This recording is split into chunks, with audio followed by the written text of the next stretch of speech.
Recording in progress.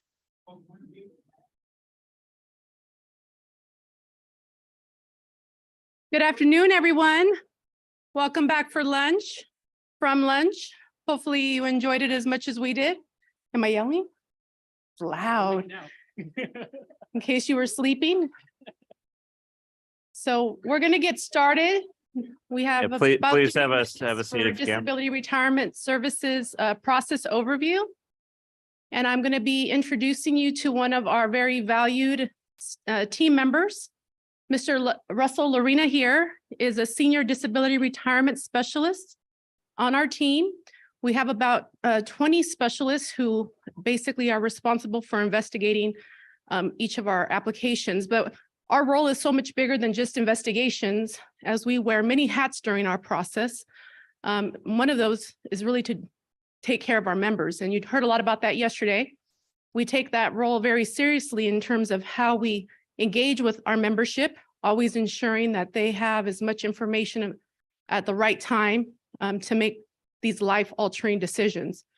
Our journey in disability retirement is really one that is unexpected oftentimes, and we want to support each of the members who go through it in a very personalized manner.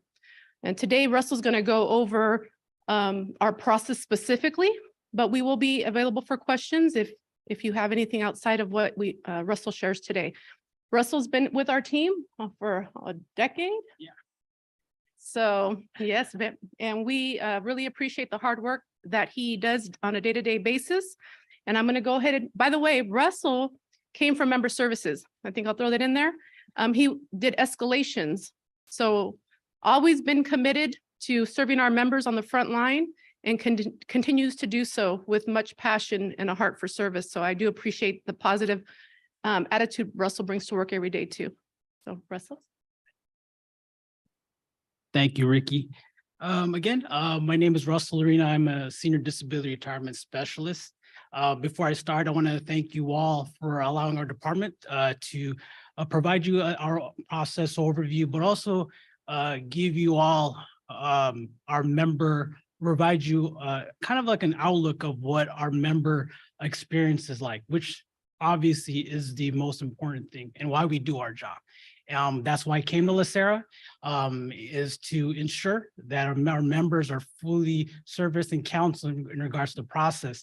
And the disability retirement process, from the 10 years I've been doing this, when a member applies for their application or even asks the question before they apply for their application, there's an understanding that this is a difficult process for them. And the first thing is that we have to show empathy. And so we're just not, okay, submit your application, you have the questions, you have this process and move along. We have to show empathy. A lot of these members that file for their application do not want to file this. They're in a difficult situation. And so we want to make sure as staff that when they go through this process, they understand it, obviously, but also that we're going to be there with them until the end. And so thank you all again, and let's go ahead and start. So our Disability Retirement Service Division, as far as who we have in there, you met Ricky or know Ricky already, our division manager, our supervisors, our legal counsel, our disability retirement specialists, our administrative support, intake, records and management unit, anchors and appeals. So all of these units, specialists, supervisors, ensure that our process is done correctly and timely. And so I think we're a valuable team, and we are always open to each other as far as getting more information, finding out ways, taking a proactive approach as far as finding ways to have a high quality of work, but ensuring that these applications are completed in a timely manner.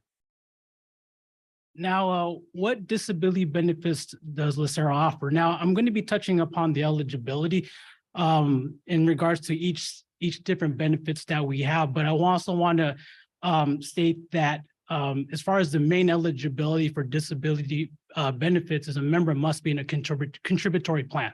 And that's the main eligibility point in regards to these type of benefits we do offer.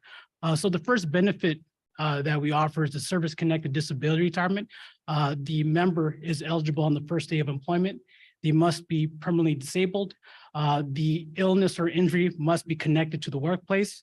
The benefit is 50% of their salary, tax-free, and 50% of their healthcare subsidy. The other benefit is the non-service connected disability retirement, where the member must have at least 5 years of service, must be permanently disabled. There's no direct link to the workplace, and the benefit is up to 33.3% of their salary. The salary supplement, another benefit that we offer, it's the same process as in regards to the service-connected and non-service-connected disability retirement. It allows the injured employee or member to continue working, and the benefit amount or the amount that we supplement to them is the amount based on the benefit is granted, whether it's non-service connected disability or non-service connected disability retirement. The next benefit is the service-connected survivor benefit. And this is eligible for our eligible survivors. The member passes away during active service, and the death must be service-connected. I do want to add here that we have these different types of benefits, but I want to add the service retirement. During the initial process, before they file their application, we get phone calls from members or face-to-face in our member services center, and they provide us their whole situation.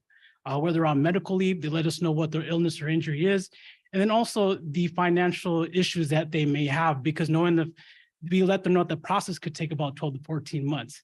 And they'll let us know that, hey, you know, I don't plan on going back to work. My illness or injury is really that bad.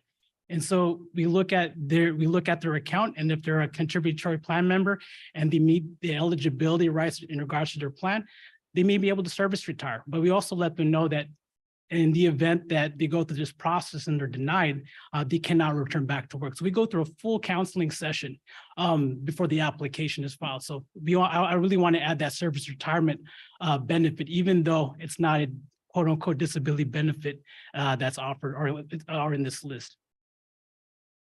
What you see here is our employee application package. It includes the disability retirement step-by-step guide. In the box are the required documents that the applicant must complete. The physician statement is a document that must be completed by their treating physician. So in order for us to proceed with the application process, those documents must be completed. The last two bullet points or documents there, the notice of attorney representation, the application for supplemental disability allowance must be completed based on their certain situation. If they have an attorney, they complete the notice of attorney representation. If they're going to go proceed with the salary supplement process, then you have to complete the application for supplemental disability allowance. When should a member apply? The application for disability allowance must be filed when the member is in active service or within 4 months of terminating service. It's considered late filed if the application is filed after the 4 months of terminating county service, but the member must meet additional burden of proving continuous incapacity. Also, later on in the process, our panel physician or independent medical examiner must address the continuous incapacity, and in addition to the permanent incapacity and causation. This next slide is in regards to our employer filed application package. It also includes the step-by-step guide, but the employer application for disability retirement must be completed by their department. Once, and I'll cover this in the next slide, but once the application is completed by their department, it's submitted to us. We then send out what's in the box, the 4 documentations in order for us to continue with the process.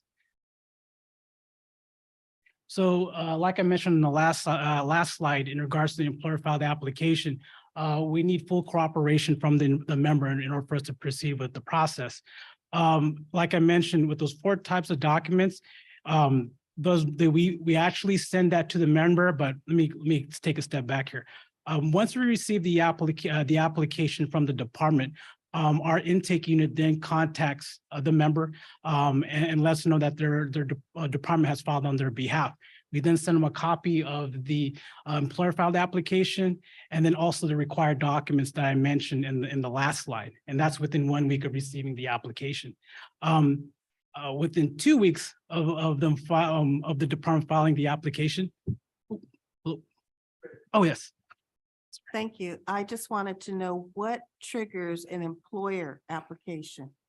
Many reasons. One that I know just based on experience is if the member cannot return back to work, they're on medical leave. And they say that they're not able to return back to work. That's one reason. Do you guys want to add if there's any additional? So generally speaking, especially with the implementation of the new, the county recently implemented a disability compliance framework that they have been working on for several years at this point. And we've met with them over a period of several months to determine when's the best time to trigger an employer filed app. What's going to be one of the main triggers moving forward is going to be an interactive process, which results in the member no longer being able to be accommodated by the department. And at that point, the member will be given their options because the member can file on their own behalf. They don't have to wait for the department. But the employer, once they have been put on notice that the member's disabled and can no longer perform their duties, does have a legal obligation to actually file on behalf of the member. So if the member, for example, says, I, don't plan on filing my application, I want you, department, to file on my behalf, the employer can file. Conversely, if the member says, I'm going to file my own, but doesn't do so, the employer can also file the application and really has an obligation to do so. So there's usually the issue of either the person's permanently incapacitated and the department has received something that indicates to the department that the member's not going to return to work, and or the interactive process has occurred. And so there's going to be a streamlined process that they're currently going through. And ultimately, we are going to receive many more applications because of this new disability compliance framework. They're looking at people who've been potentially in accommodated positions now for a decade. I mean, we're getting those, and Tam can speak to that, being over intake, just the level of employer applications that have come in and the amount of interactive processes that we're being asked to participate in to help facilitate the conversation along with the county. But we're seeing an increase in applications because of that for sure. Is incapacity the same as disability? Well, there's a legal standard, which Frank is going to review all the legal standards, so I'm not going to go over, but in a nutshell, if you're incapacitated, you're unable to perform the usual duties of your last permanent assignment. That's under CERL, right? Somebody can have a disability, but that doesn't make them permanently incapacitated, right? So Tamara, for example, has a disability, but clearly can do her job exceptionally well. Yeah. So there is a difference, especially when we're talking about the different benefit structures that we operate within, whether that's workers' comp, Social Security, Sedgwick, so LTD.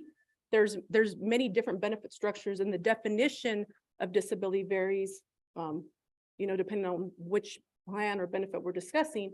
But for our purposes, Frank will review that too. Mr. Kryman? Yes, I just wanted to point out that Ricky has made it really clear that she's anticipating an increase in the workload. So this is sort of a budget spoiler alert, to borrow a phrase.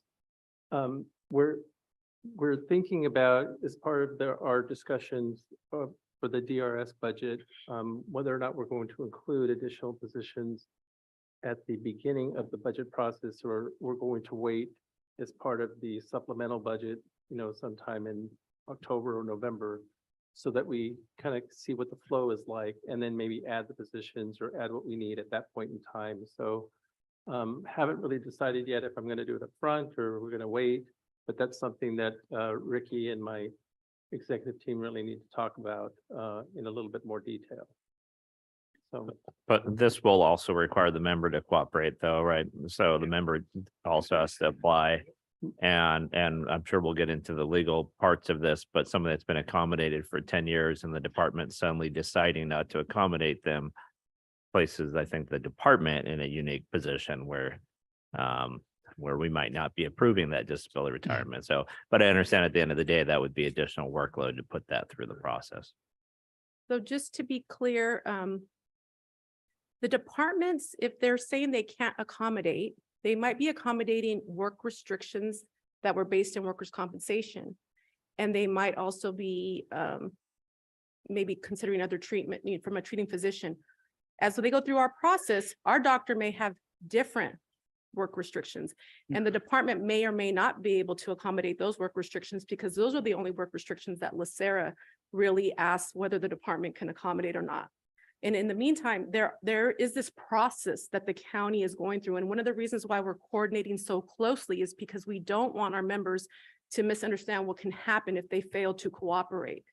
The county has a process where if they have the interactive process, they've gone through all their meetings, they've said, they've made all the legal requirements under the labor code and all of that. If they file on the member's behalf and the member fails to cooperate and we close the application for non-cooperation, they'll proceed with a medical separation. And that member may be left without any money or any benefits. So they really need to understand. And so we do a lot of outreach right now at intake to ensure the member understands, if you don't cooperate with this, you don't have to cooperate with this application, but you should at minimum file your own application and put forth your own case if you plan on deciding not to, really go through this process with the employer involved in it. So I think those education efforts are really important, because there is a real life impact to the member who may be left without a job and then maybe having to prove add an additional burden for proving timely application if later on they come back and they're like, hey, I was disabled and I didn't do anything because I was upset with the county. One of the things that I think we highlight a lot is building a good rapport with the member. The member doesn't always distinguish us from the county right away at the onset of our dialogue.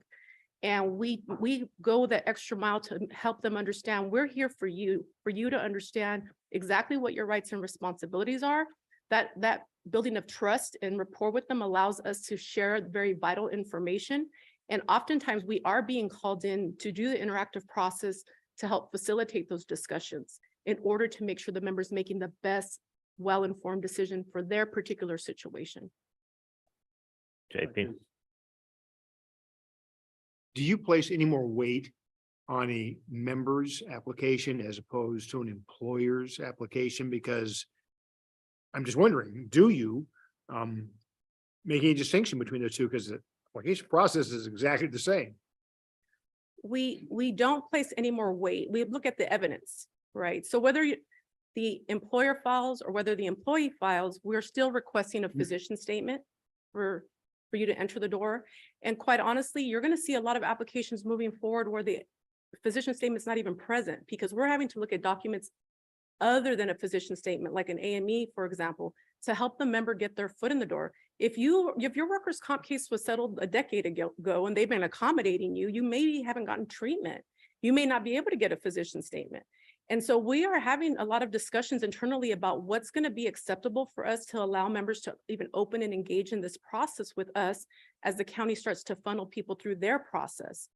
And it's always going to be based on the medical evidence. And obviously we have a high standard. And again, Frank, I won't steal his thunder with regard to substantial evidence, what we require to allow somebody in the door and then to go through our process. Just to follow on to that, I share Sean's concern that we have somebody who's been accommodated for 10 years. I guess my question would be, so what changed? What triggered this sudden need to retire this person if it's not medical? And if it's not medical, then shouldn't be, LACERA shouldn't be looking at it. That's a whole different bucket of worms. And one of the things, we implemented the requirement to get in the door to have that physician statement. So, look at it internally, whatever we can do to help facilitate this process. So we don't want to put the member in at a disadvantage at the end of the day. So, we can look at saying, okay, if it's a employer submitted application, that we waive this at least to process the application. I understand there'll be issues on finding old documentations, medical proof and all that stuff. But so you have a lot of flexibility, I think, with our internal processes as we work on this. I will say that I think one of the reasons why you're seeing people who maybe have been accommodated for 10 years is maybe they were informal accommodations and or they were not being properly accommodated by the county. Because under the ADA and FEHA, you're not obligated to change the standards, right? Like you don't have to remove essential functions of the job. You don't have to reduce a caseload, for example. But some people have at the county received these informal accommodations, or their job was changed for them in some way. And now that the county has created this new framework to go through, the result is we can no longer do this. And a lot of it is related to budget issues, and having a third of your workforce potentially on modified duty isn't something that any department can have, and it's not sustainable. So they are looking at these cases very closely. And again, we have our policies and procedures in place to ensure that only applications that are meeting our legal thresholds and our policies and procedures are coming through the door. But we do have to start having a deeper dialogue about what that looks like potentially when it's an employer filed app. And we know that the end result is going to be medical separation, because at some point they are going to be back at our door knocking. And what was our obligation to ensure that they were able to at least go through the process? And that concludes now.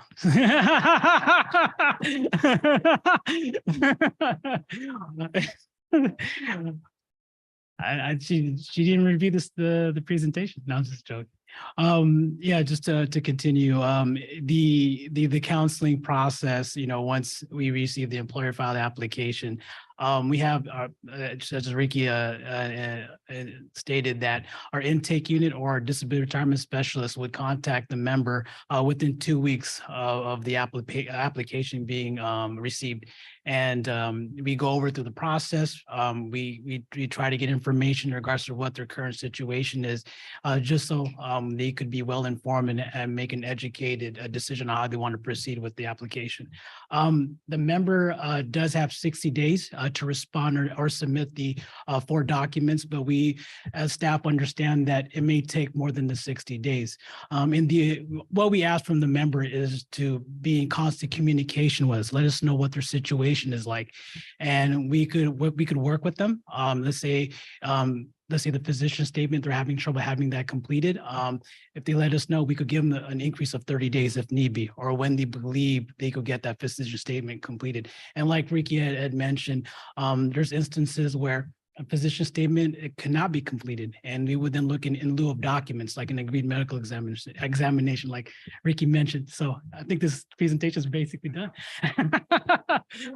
But in the event that the application goes past the 60 days, or I'm sorry, the deadline goes past the 60 days, we go ahead and close the application. We send them a notice of closure to the member and the department, but it does not prevent them from filing an application at a later date. So what do we evaluate? We evaluate permanent incapacity and causation. The applicant does not have to wait for workers' compensation case to settle. They could file for their disability retirement. The LACERA is not bound by the workers' compensation decision. So these 2 bullet points are really key in the fact that when the members initially calling us, these are the 2 points that they always talk about.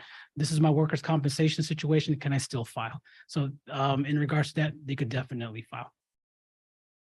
So how LACERA differs from other systems. In regards to LACERA, the question is, are we fully outsourced? No. For other system, yes, in regards to the administrative, investigative, medical evaluations, and legal counsel. Are we partially outsourced? Yes, and that's in regards to the medical evaluations, or when we schedule the injured member to one of our panel physicians for an examination. For other system, yes, in regards to the investigative, medical evaluations, and legal counsel. In-house case processing, yes, that's in regards to the administrative side, the investigative, and the legal counsel. For other systems, yes, in regards to the administrative and legal counsel.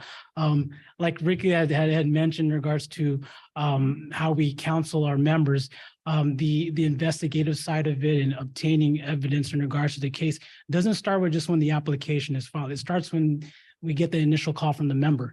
And when the members are calling us, they don't know what to do with all this information. And part of what our job is to help the we gather all that information, and our job is also to provide the clarity as far as what process they need to take.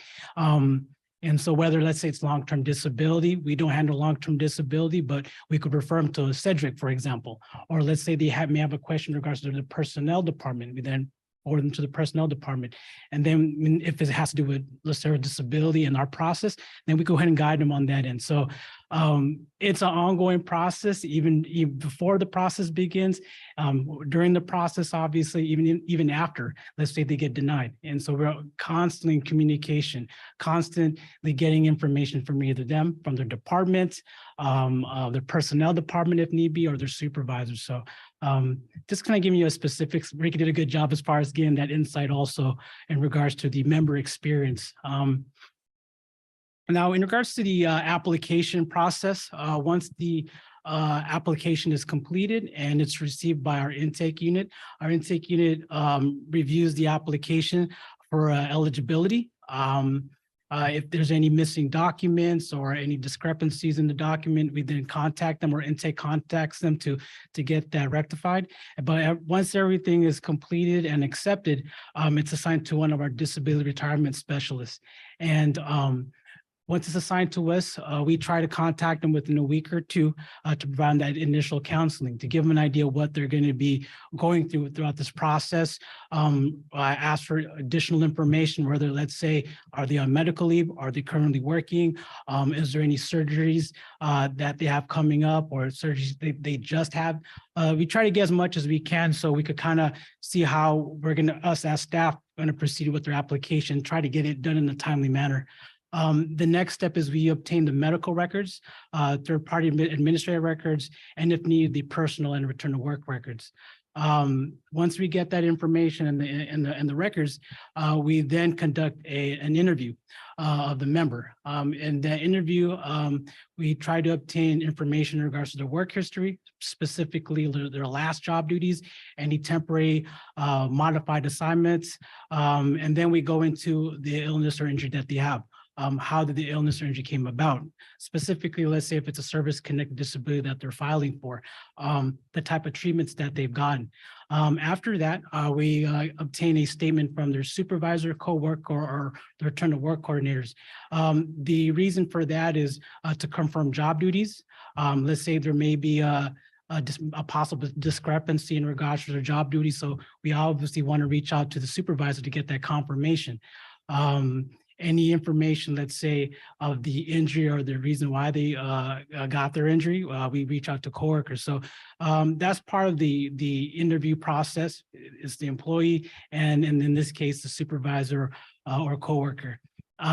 After we conduct the interview, we then write up a report, which we call the Disability Retirement Evaluation Report. Once we complete that, we then submit it to our supervisor for review. And once it's accepted, we schedule a medical examination with one of our panel physicians. And the panel physician is to determine the incapacity, service connection, and if there's any permanent work restrictions.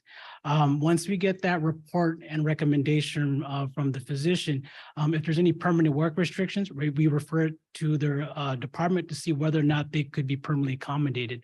But once we get all that information, we get to the final step where we submit the case to the board for review, as the board is the final trier of fact. And we have our monthly board meetings where we get the decision on the applications.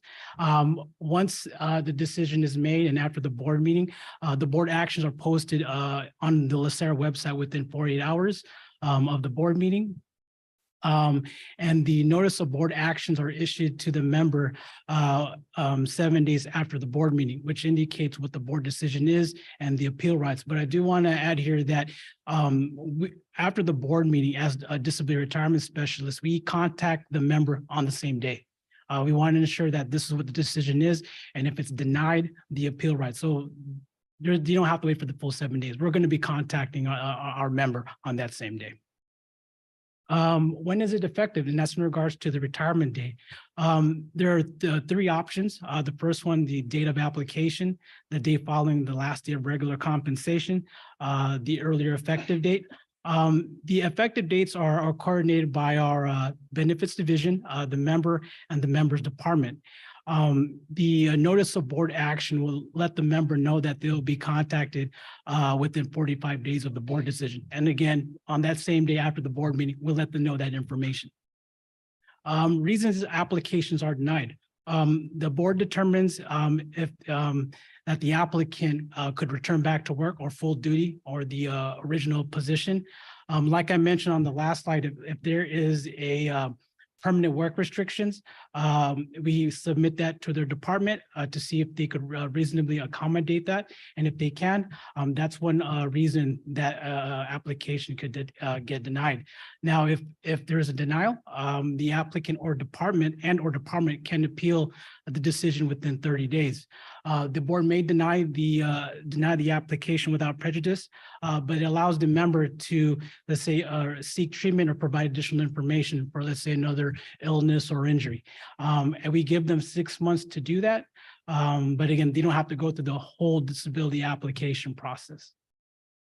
The supplemental disability allowance allows the member to continue working or injured member to continue working in an alternate position.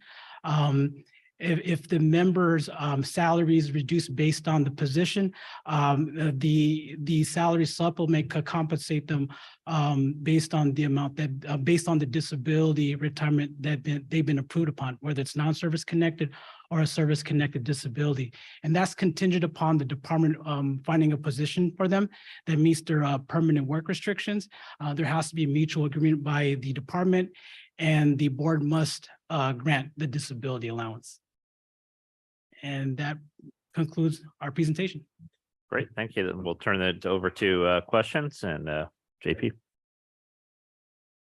You mentioned that you always notify the applicant.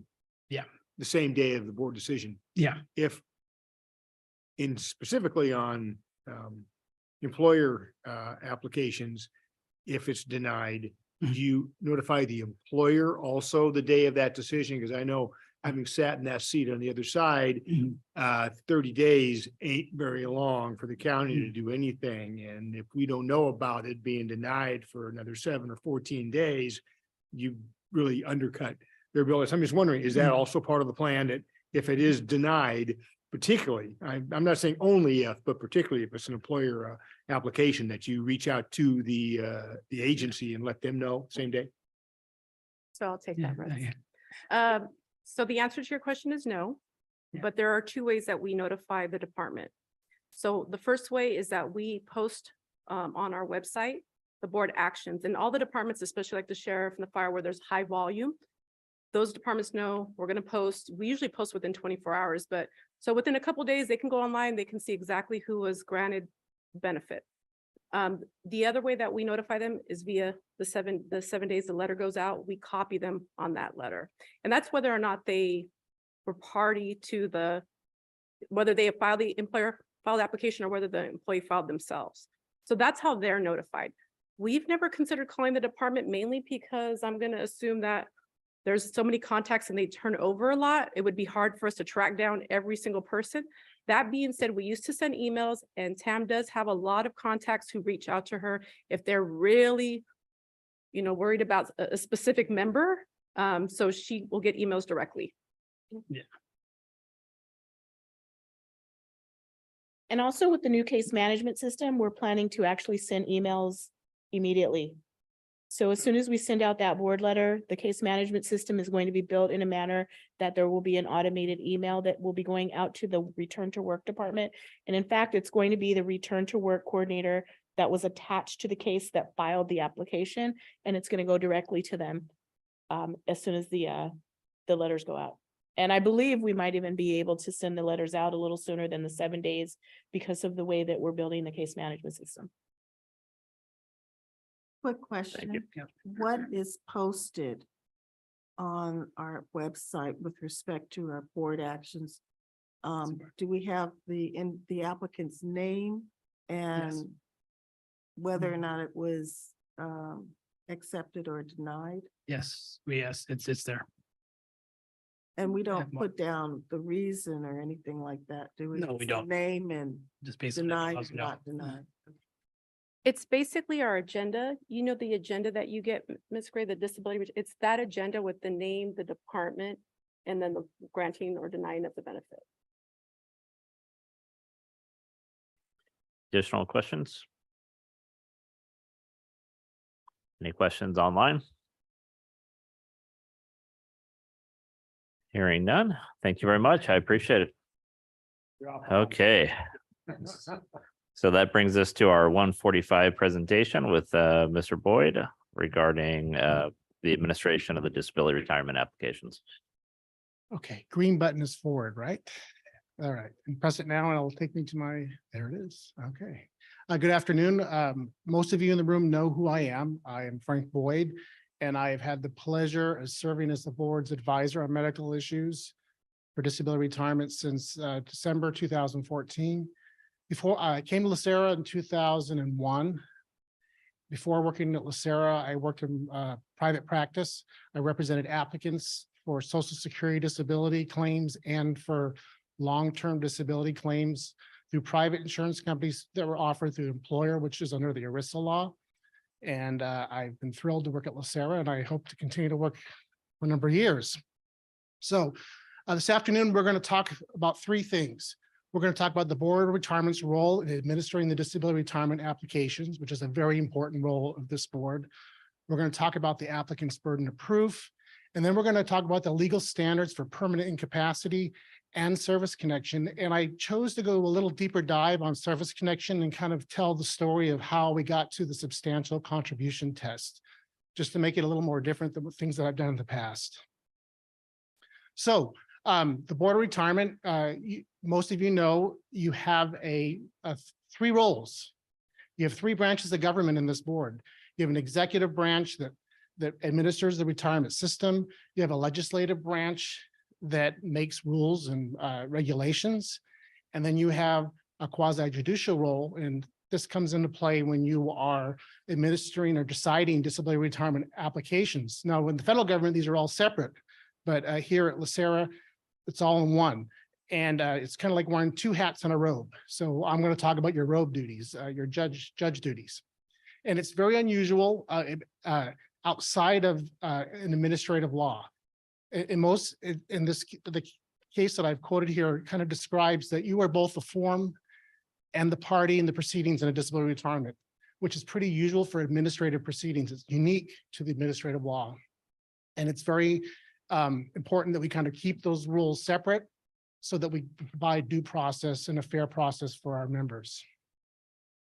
So when the Board of Retirement is, when you're practicing your quasi judicial duties, you are determining whether an individual is permanently incapacitated and whether that incapacity is service connected. And you are the only body under the CERL that can do that. No other body can make that decision for you. And that's under Government Code 31724 and 31725. Now, in administering this duty, you have a fiduciary duty to the member to provide a fair process, an open and honest, fair process where the applicant has a chance to prove their case. But you also have a duty to the fund overall and not to award benefits that have not met the burdens of proof. You cannot award benefits where the law does not allow you to. That's a very, pardon? Sure. So you have two duties, two fiduciary duties to the member to make sure they have a fair process, but you also have a fiduciary duty to the fund overall, not to grant benefits where the member has not met the burden of proof of if earning the benefit. So what is the applicant's burden of proof? So the applicant always has the burden of proof of moving the case forward. He or she has to prove the case. It's not the retirement association's burden to prove that they are not incapacitated. So if the member fails to meet the burden of proof that they're incapacitated, that's all it needs to be done. LACERA doesn't have to do anything else. So we're going to next talk about what the burden is. So here's the three things we want to talk about in these disability retirement cases. All findings of incapacity must be based on medical evidence, and that's directly in the statute, 31720.3. The administrative process is the same as in civil cases. It's based on a preponderance of evidence. So when you were reviewing these cases, think of it as a scale sitting on the table. And there's evidence that gets put on that scale. And you're looking as, does that scale lean towards incapacity or service connection, or does it lean to not incapacitated or not service connection? And the only evidence that can go on that scale is substantial evidence. So we're going to talk about in the next slide what substantial evidence is. So I've already explained what the preponderance of evidence is. It's the greater the weight. Think 51%. So if you have one person has 49%, one side of the scale is 49%, one is 51, and it shows the grant, then that's enough evidence to grant the case. However, the evidence that gets to go on the scale, as I said earlier, has to be substantial. It has to be relevant evidence, has to be relevant evidence that supports a reasonable mind to accept that the conclusion is what it is. It has to be solid, reliable. It's not a medical conclusion that has no explanation. So, we require our members to file a physician statement to get in the door to file the application. That physician statement almost always just gives the conclusion, I believe this person is incapacitated from this condition. Doesn't give you any information as to why. That alone is not enough to balance the scale in the member's favor. It's got to be substantial medical evidence. Oh, did I push the wrong button? Here's something that's really big, and we talk about this a lot in our boardroom. Lay opinion on a medical issue is not substantial evidence. So it has to be a lay person like myself, one of our staff, or even a trustee. Opinion on a medical issue doesn't get to go on the scale. The case law is clear on that. This case that I cited here, the Peter Kiwick and Son case, involved a back injury, and the court specifically said that the board members are not qualified to determine whether or not that contribution from the employment was enough to determine that the injury, it was actually a workers' compensation case, but there was aggravation to the case. And there's case law on the psychiatric side as well. Now, there are facts that you can weigh that on medical evidence, medical facts, the board members do not have the ability to outweigh a doctor's call on that.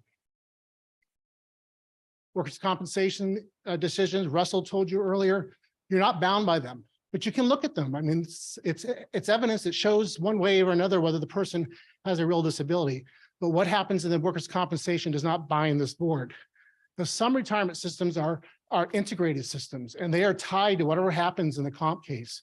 These stroke cases are non-integrated cases, so you have the freedom to weigh the evidence yourself and make a determination whether the individuals meet the qualifications for service connection or incapacity and service connection.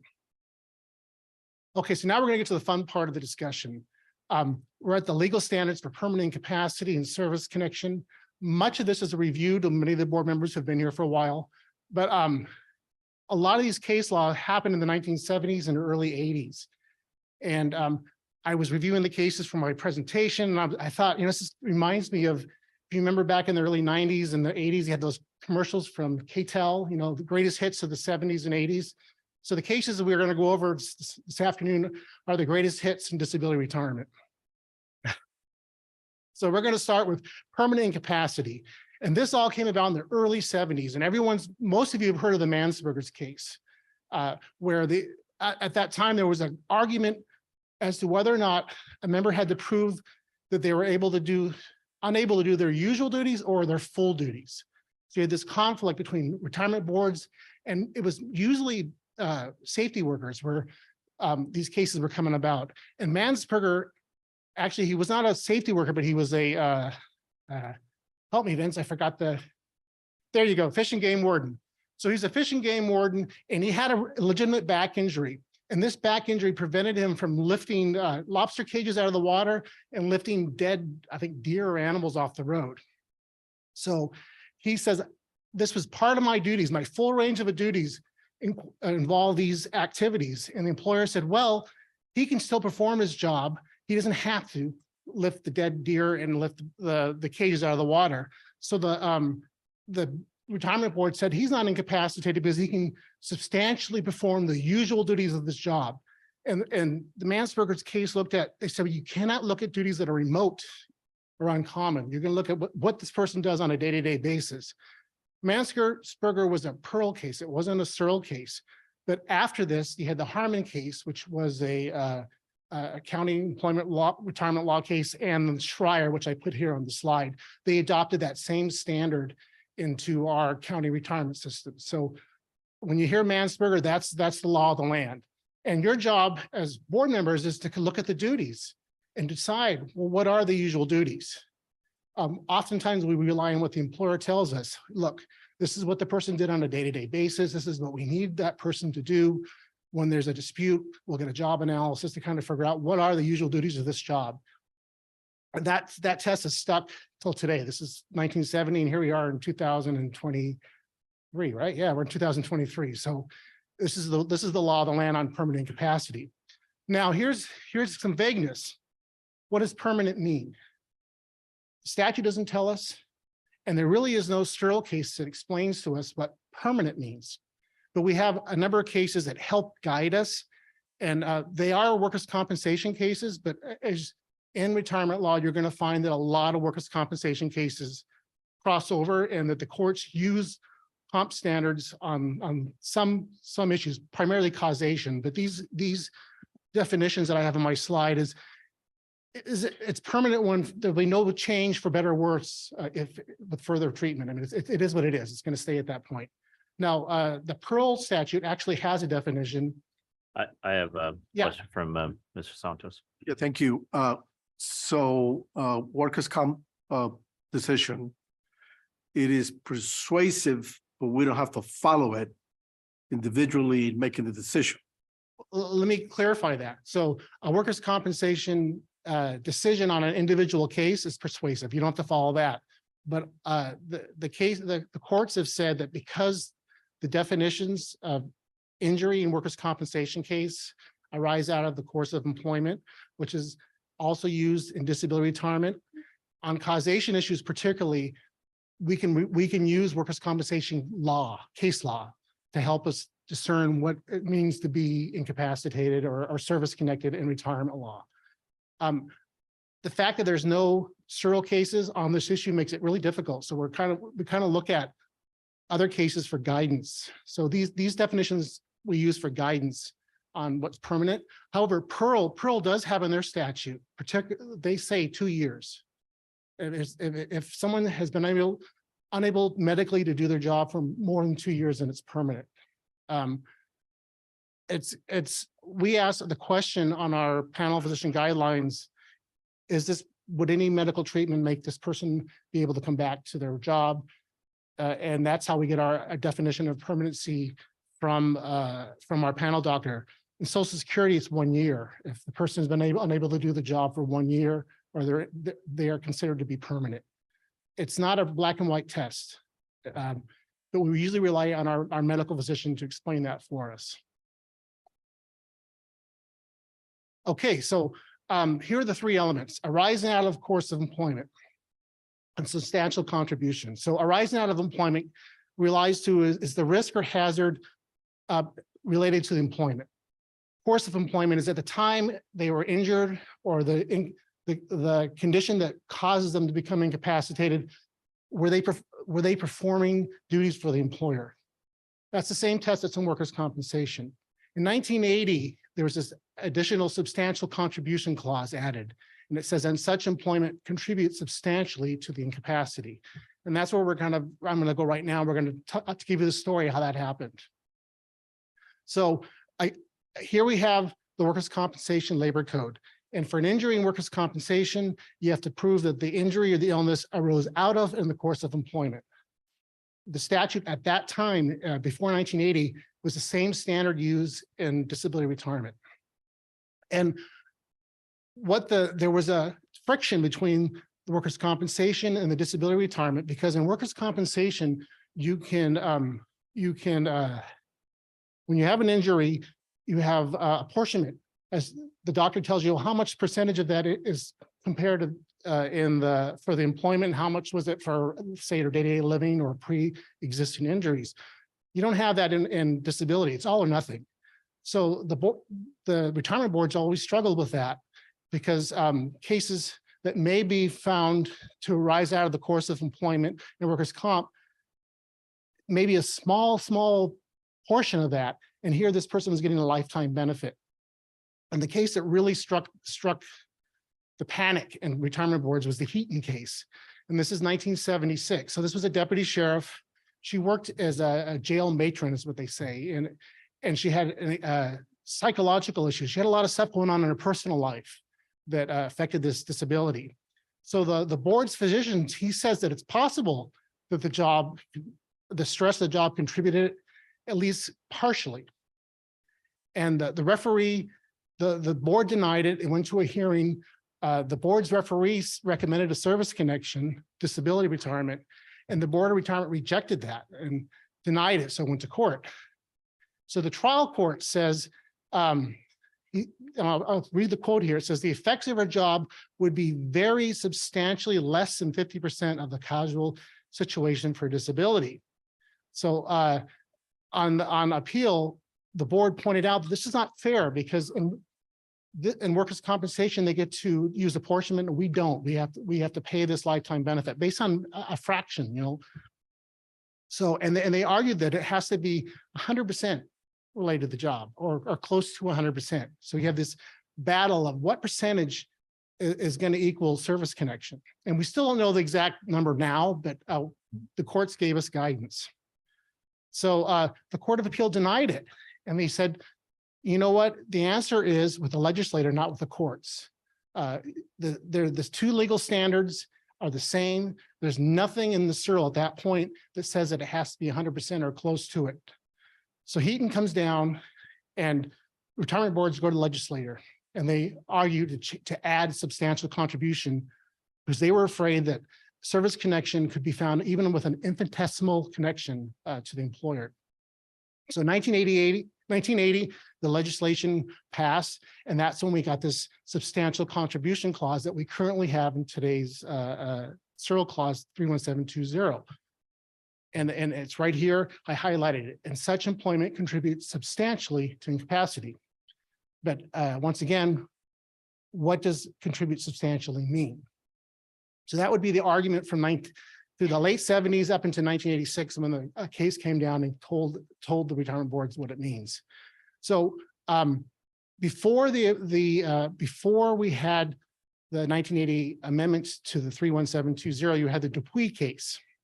And Dupuy was a police officer who worked on vice and had a psychological condition and argued that the stress of the job contributed to their incapacity. There was no question of incapacity, therefore they should have a service-connected disability retirement. The board denied it and went to the trial. The trial court said that even an infinitesimal or consequential causal connection is enough to prove service connection and disability retirement. Court of Appeal said no. It may be a small part of the causal factor, but it must be real and measurable. And you'll hear me in the boardroom say real and measurable. This is the first case that used that phrase, and this is 1978. The next case, Gelman, which is actually— Can you give us a definition of real? Okay. No.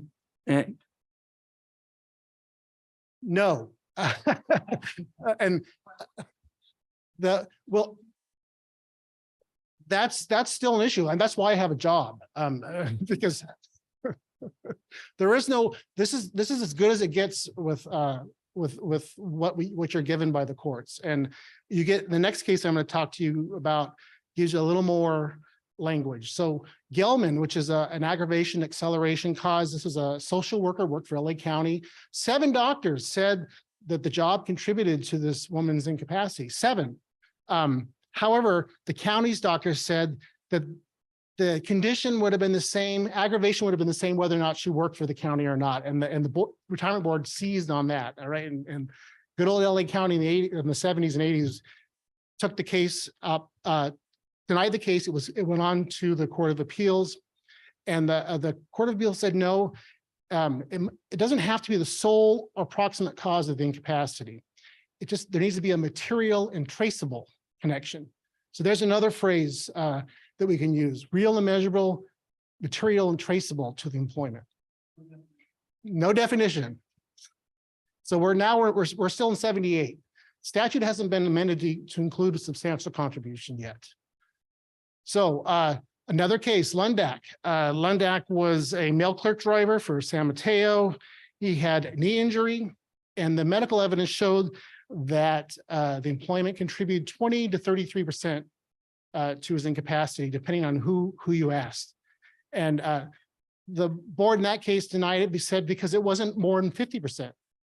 And the court said no. Again, we undid it. Yeah, a material and traceable connection is enough. So we know it. So now we have 20 to 33%. That's enough, according to the courts, because it's real and measurable. It's material and traceable. So here's the case that decided it all. Bowen versus Board of Retirement, another LA County case.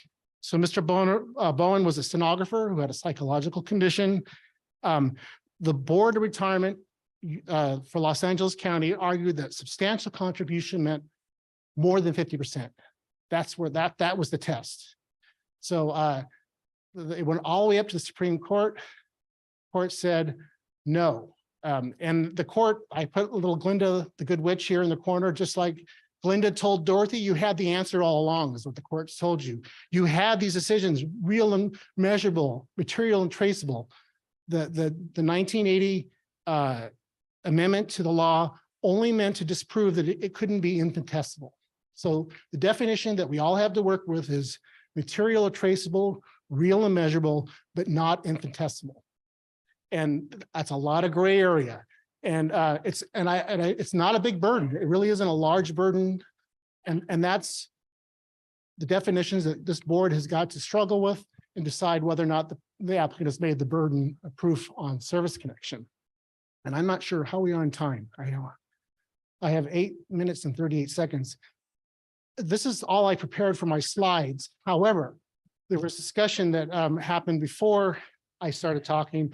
I think Mr. Harris talked about employers saying, well, why all of a sudden can you not accommodate the person? So there is some case law that can help you on that. There's a case of the O'Toole versus the Board of Retirement. I think it was a police officer for the city of San Francisco. O'Toole versus Retirement Board. And he was a San Francisco police officer, and the department had been accommodating him for, I think, about 7 years. And then all of a sudden they say they couldn't. And the board rejected it. And the board challenged what the department was saying. And the court said, well, if it walks like a duck and it talks like a duck, then it's a duck. That's how I always think about that case. So if you have enough evidence and the employer really can't provide you with a good reason as to why they can no longer accommodate, you have the power, because remember 31725 says that you as a board decides whether someone's permanently incapacitated, not the employer. However, that's not always the case. Man, we rely on what the employers tell us all the time on these cases. And we look at what the employer tells us. If we suspect that the evidence isn't there, we get a job analysis. That's our best way of giving the information for you, the board, to make a decision. Otherwise, I mean, if the board wants you can deny it, and we could have the department testify in an administrative hearing at the appeals level. It all depends on the facts, but that is one case that helps you. And also Harmon versus Board of Retirement, which also the sheriff's department said that we can't accommodate this person because they have to do 100% of their duties. The board rejected it. That's another case where the board's power under 31725 trumped what the employer says. So you have that opportunity. These are all fact-driven. And Ricky's division does its best job it can to develop all these facts for you. Some of them are really hard. I mean, it's very difficult, but the option that you have when we present a case to you and you don't think there's enough facts and you can't make a decision, you can always kick it back to us, or you can deny it. Because remember, the applicant has the burden of proof. You can just deny it and let the facts be developed in an administrative hearing. But that's up to this board to decide that on that issue. Frank, oh, I'm sorry. I just have a question.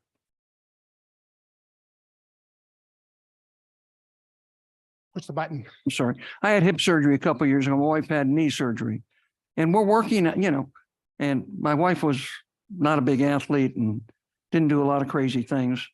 And we always are asked, and I know you guys have to go through this, that somebody's got knee injuries or hip injuries, it happened at work.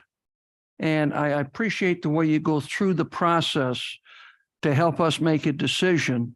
But many of the things we are seeing, could be caused by weight, could be caused by other issues that happen outside. Now, how do you determine hip, knee? I understand the psychological part is really bad, but how do you determine hip, knee, shoulder is really service connected or not? Well, so you have to remember, we take, when the county hires someone, you take them, we're stuck with the person, whether they're overweight, or they have pre-existing medical conditions. So we ask our medical doctors to say, hey, this person, lifted all this weight or did these activities. Is it medically probable that that activity contributed in a real measurable way to the current condition? Yes, your normal duties are going to contribute. You're out walking, you're shopping, you're doing things at home. It doesn't have to be all of it. It just has to be a real and measurable connection. And we usually leave that up to our doctors to tell us that. I mean, that's the case law says it's a medical issue. Our panel physicians are very well versed in this area of medicine. Most of them are doing med legal for years and years. And we ask them that question and they provide the information to us and then we give it to the board. About Alzheimer's and dementia, does that come into play very much with retirement and how do we handle that? Again, we send the individual to a psychiatrist and we ask for the psychiatrist to provide us an opinion on that. Most of the times, the cases that I've just seen, I'm just talking anecdotally here, that Alzheimer's, most doctors will say that's not work-related at all. The job did not contribute to that condition. But always in these cases, we look for a medical doctor to tell us. I don't tell you, Mr. Boyd's opinion, it is work-related. We ask the medical doctor to provide the opinion, then we provide that in your board packet. Ricky? Thank you. I just want to, Frank, if you can make the distinction about what the burden is for the member to be allowed through the door versus at the end of our process, which you've spent a lot of time on. Yeah, it's a much lower burden. We want to give our members, it's a balancing act because we don't want to waste our resources on evaluating conditions that are just not, there's no question. It's lower than the preponderance of evidence to get in the door. That's why in some such circumstances where for some reason, especially during COVID, members are really difficult for them to get the physician statement that we require. We allowed them to provide their AME report that shows work restrictions that a reasonable person could look at and say, this has a potential for incapacitating them. It's a lower burden because we're not granting the benefits based on that. We're just letting them in the door so they can have the due process to evaluate their claim. Questions? So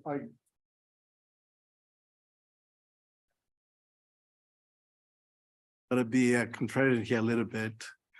Not that many cases, but every once in a while we've seen cases that are before us. And there is no material and traceable evidence there to connect the injury to the employer. But I hear things from my colleagues, they're reaching out, trying to add, maybe the person got infected because A or B or C. I really have a hard time with that because we have a fiduciary duty to the member, right? But we also have a fiduciary duty to the system.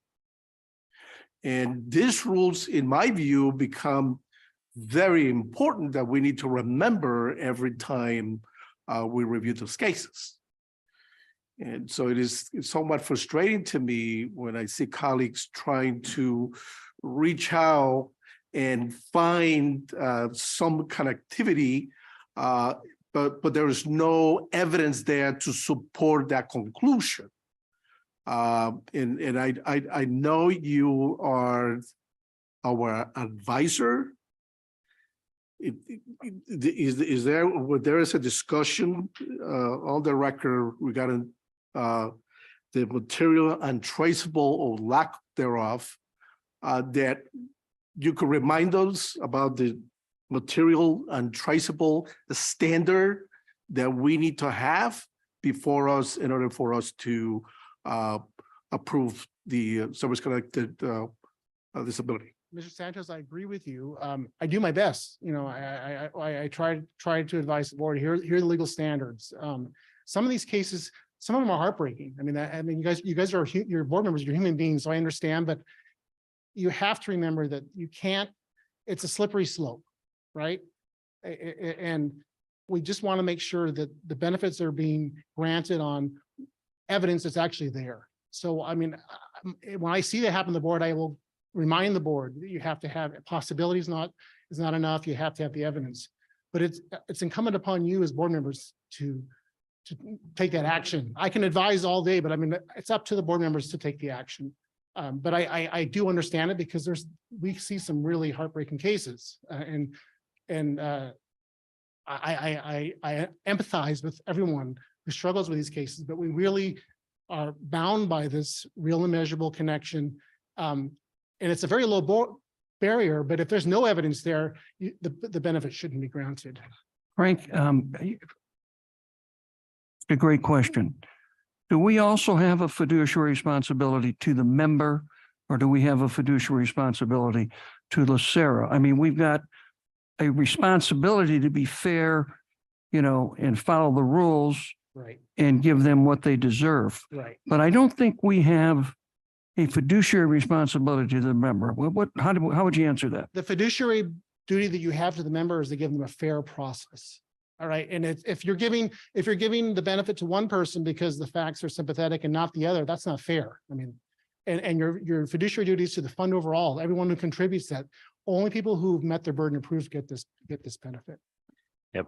And this board is not making stuff up. The fact is either there or not, but analyzing things, asking questions, looking into it, asking for a follow-up, asking for additional information is Absolutely. fully within the responsibility of the board. And I think the board does the right thing for the members in that case. Absolutely. So yes, we understand the measurable and traceable, but that's a very technical side when we might not have the information in front of us and ask for additional information or ask clarifying questions. So I want to be careful in how we frame that. We don't just stop the second that we go, oh, not real, not measurable and traceable. We could still raise our hand and say, well, what about this other issue, or what about this other thing? And I think that's the right thing and the fair thing. And on the fairness side, I do think that that's applied fairly across the board for all of our applicants. I definitely don't feel like one way or the other. No, So agree. I just want to, Yes. point out that I think this board does an excellent job. I know that not everybody's privy to what goes on behind the closed door, but I assure you that we have very robust discussions on doing the right things for both the members and the organization. And it shows in your meetings. It really does. And you know, reasonable minds can differ on what the facts show. I mean, it's not, and these cases are not black and white. And that's what staff is here for too. If board is not satisfied with the facts that we've developed for you, you can send it back to us. And also there is another step beyond us as well, where facts can be dug in a little deeper, especially on issues where there may be some mistruths told. I mean, you get someone under oath, they may say something to the investigator on the phone, but you get them under oath and in a hearing, you're going to hear something totally different. I've seen it many times in cases. So it's a balancing act, and that's your job. That's your job to weigh all that evidence. And this board does a very good job of doing that. And when we don't have it, or we believe that we don't have it, the evidence to support that, then send it back. And I think that's very important in some of those cases that I have doubts, and always asking for the matter to be sent back to the staff for further development of those evidence. And if they are there, then it will be a different outcome when they come. But I think it is important, and I guess that's the point that I'm trying to make, that we remember the standard. And if it's not there, to be fair to the member, send it back and let's see what additional evidence. So why doesn't the staff, when there's a conclusion that there's not sufficient evidence there to show material and traceable evidence, why doesn't the staff then continues to investigate and explore all possibilities. So that way, when the case comes before us, and if we say, well, we can send this back because there's insufficient evidence, then the staff be in a position to say, well, we already explored all possible avenues, and this is the only evidence that we have in front of us. It probably will eliminate one step.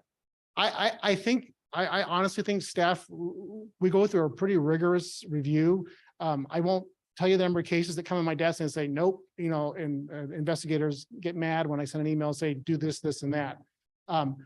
You have to remember, many eyes are seeing this from different points of view. You as trustees have an even different point of view and may see things that we've missed. I mean, we do the best we can. You don't send back a whole lot of cases. And there's times where I go in thinking, well, this is what I think should happen. And I hear a point made by one of you and I think, oh, they're right. So it's a different point of view. And we're glad to take it back and look at that and answer that question for you. That's what we're here for. Thank you. Let's wrap it up here, but Ricky, did you want to make a point? I just want to make one point is that I firmly believe the process that we have at intake all the way through our initial process is extremely robust, remembering that the burden really relies on the member. So we go through an extensive development process and it goes through 5 levels, usually of eyes internally before, and then Frank reviews it and he does kick things back before we bring it to the board. But beyond our initial process, and you're going to hear right now from disability litigation, there's an appeal process, which will further vet out facts that maybe we can't develop. I just want to point out, we're willing to take any case back. I want to be very transparent in that we have almost 900 pending applications. So timeliness at some point is going to become an issue. More cases that are kicked back to the division for further redevelopment after we've gone through the very robust process that we go through will continue to have an impact because we're utilizing resources that could potentially go to appeal, where it could be vetted out in under oath and find facts and get people to get. And to be fair on that too, we do develop the facts or assist in developing the facts at disability litigation phase as well. So it just to be mindful of that.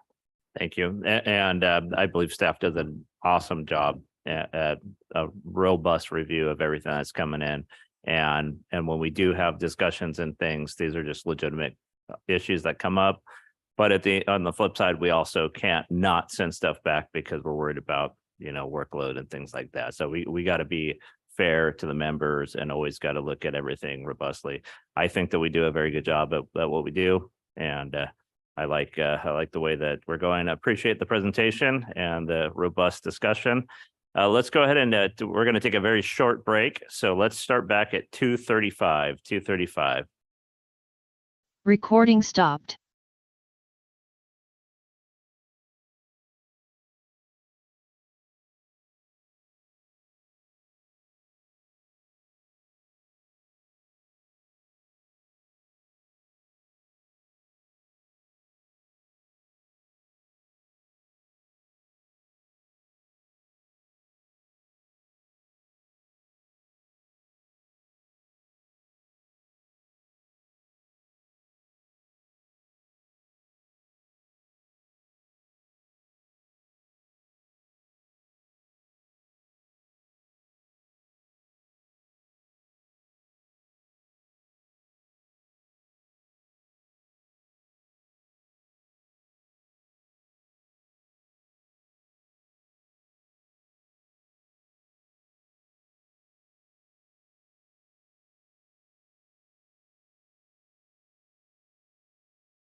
Oh, yeah, yeah. Oh. Who did that? Pretty good. Oh, okay. Like, okay. Oh, there's Allison.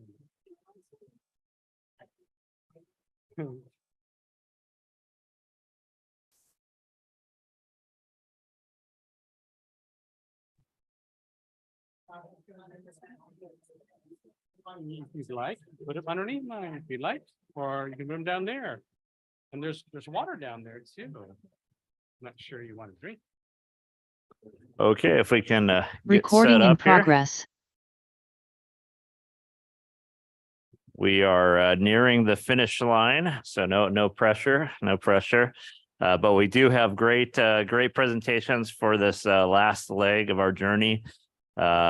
Starting now will be our getting to know the disability litigation office, and we'll pass it on to you. Great. Thank you, Chair Kehoe. The title of our presentation is Getting to Know the DLO, the Disability Litigation Office.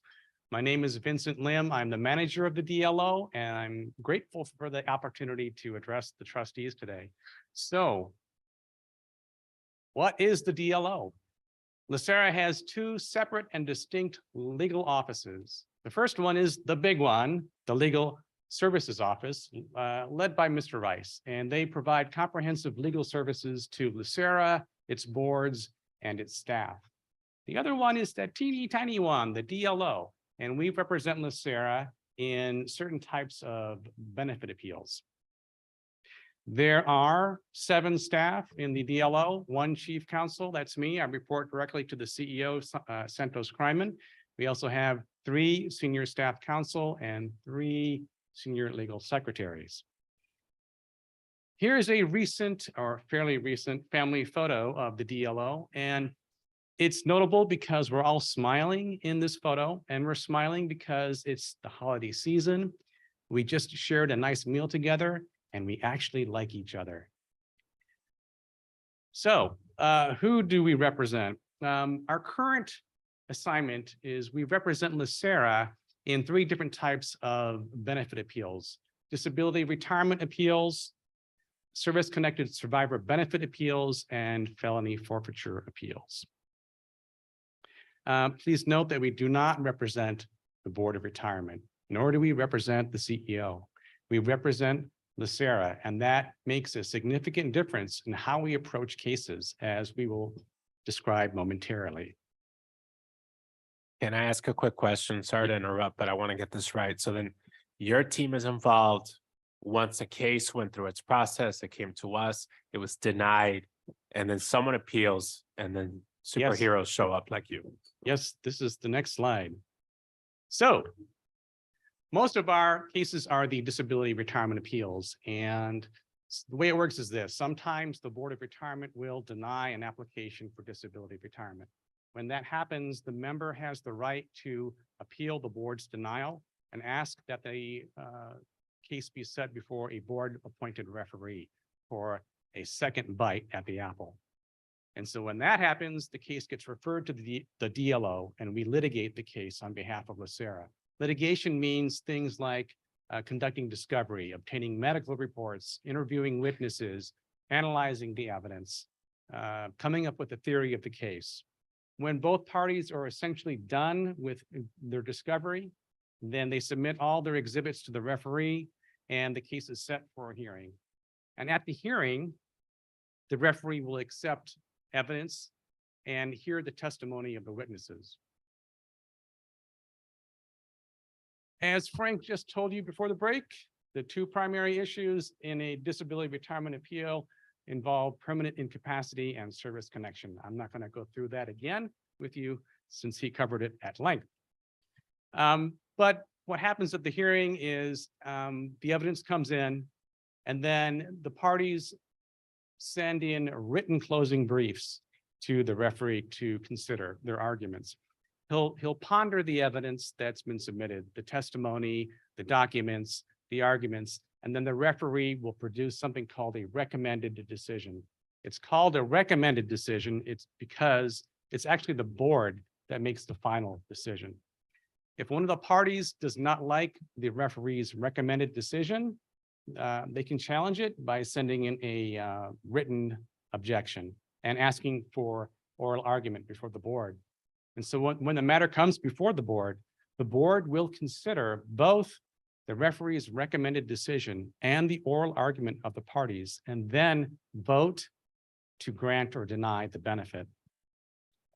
Now, we've discovered over the past 7 or 8 years that in about 86% of the cases that we handle that are referred to us, we end up defending the board's initial decision, even though the board is not our client. So what happens in the other 14% of the cases? Well, before I get to that 14%, I want to talk about the background of my litigation philosophy. And it all starts in a small town in southeastern Tennessee, where I grew up from the ages of 12 to 22. And it was there that I became accustomed to a certain way of life. It was a way of life that was neat and orderly and polite. And everyone in the neighborhood went to the same church. And all of us kids, we referred to our elders as sir and ma'am. And whenever a problem came up, the community came together to help each other out. So in retrospect, maybe it was kind of a sheltered upbringing for me, because when I turned 22, I decided I'm going to move to Los Angeles. And that was a big culture shock. One of the biggest shocks I had was my first semester in law school. So one of our professors gave us an assignment to find and read a particular case. But you got to keep in mind, this is back in the day when if you wanted to do legal research, you had to walk to the library and pull a book off the shelf to read it. There was no online research back then. But by the time I got to the library, the book I needed was not on the shelf. And so I asked the librarian, where can I find this book? And she was puzzled because according to her records, it should have been there. Took her about 30 minutes to find it, but it was hidden behind a stack of books in a different section. So she hands me the book and I turn to the relevant page, and the case I needed had been torn out of the book. And I thought, oh, this is what competition looks like among attorneys. It's not about, it wasn't about presenting the best evidence. It wasn't about presenting the best argument. It was about winning at all costs. Apparently, one of our classmates decided he was going to get a tactical advantage in the assignment by ripping this page out and denying us access to the case we all needed. So small town Vinny was shocked. I was not used to that kind of behavior.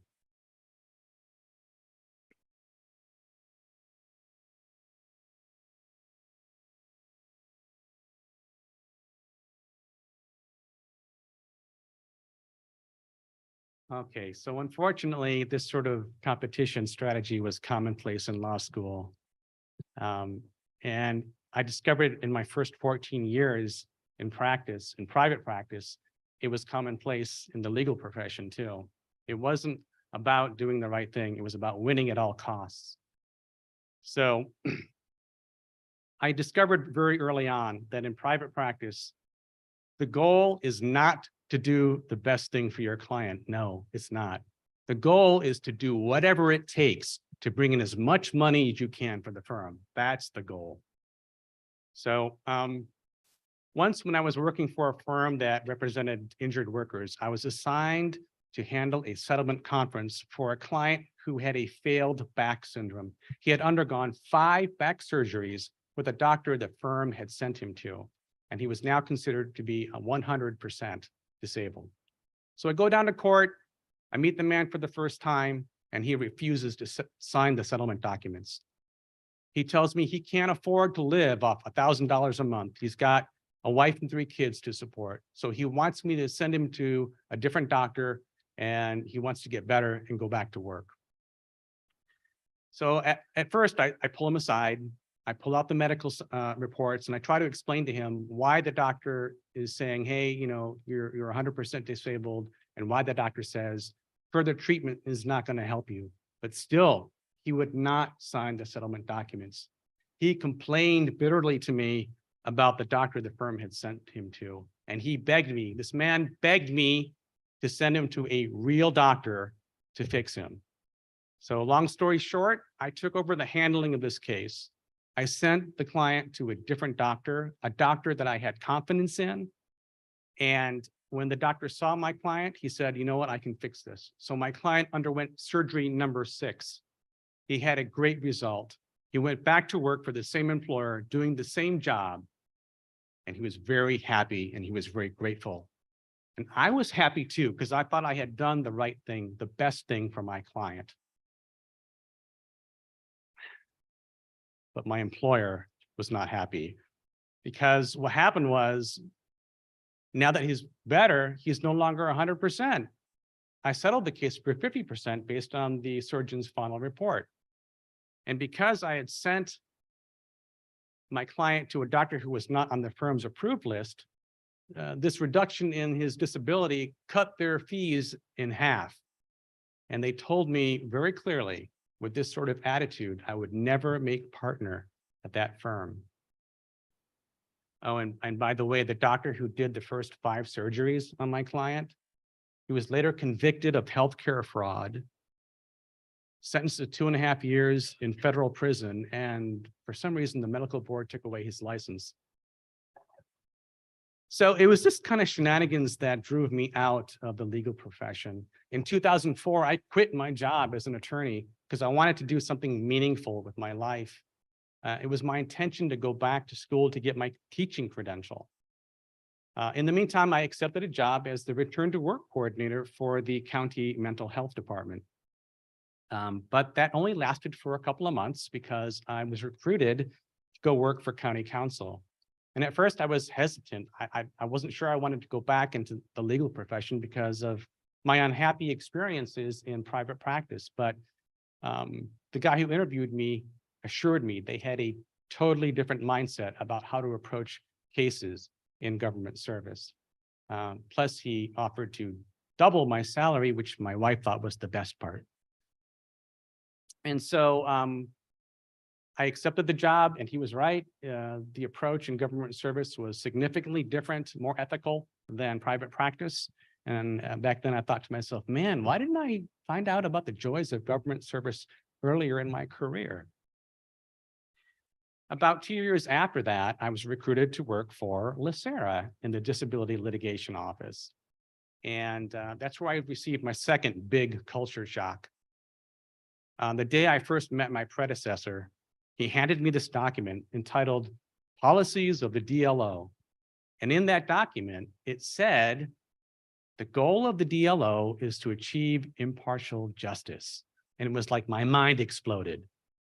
So I'm going to read to you that section from the policy statement that blew my mind. It's under the heading Standard of Conduct. Attorneys in the Disability Litigation Office will be diligent and vigorous in marshaling the evidence necessary to defend the respondent's position.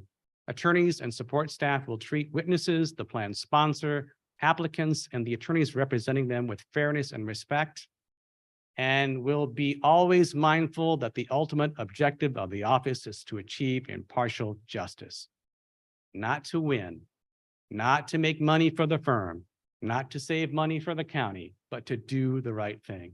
This was a huge paradigm shift for me.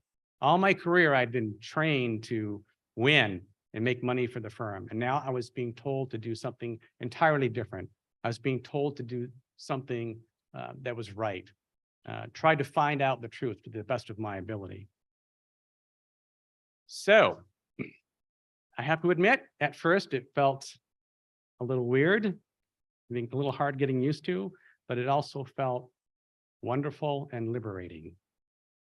So earlier I was saying that in about 86% of the cases, we end up defending the board's initial denial of these applications for disability retirement. What happens in the other 14%? Well, because we do not represent the board, we're not bound by the board's denial of the benefit.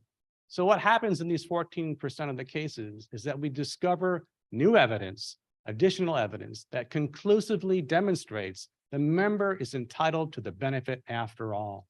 And in those cases, we write memos to the board, we call them recommendations, And we explained to the board why the benefit should be granted. And so far, we've been lucky. I don't think the board's ever rejected any of our recommendations on that account. So this is why I say that the DLO. We have is- Mr. Santos with the question. I have a question. Yes, sir. With regards to the referee recommendation. Yes, sir. I understand that we have the board have the final decision on the cases. But what way should we allocate to the referee's decision? And to me, the referee's decision is persuasive. I could be wrong, correct me if I'm wrong, because the referee has the opportunity to view the witness testifying, evaluate the veracity of the testimony, and show there might be some impeachment evidence that could be introduced, whatever. So they have the best opportunity to evaluate the case. So having said that, are we to just totally disregard the referee's decision and look at the case as new? And I know we always have to review the transcripts and things like that, but I just feel that I need to give great deference to this individual who had the opportunity to view the evidence, absent any allegations of abuse of discretion that the referee committed.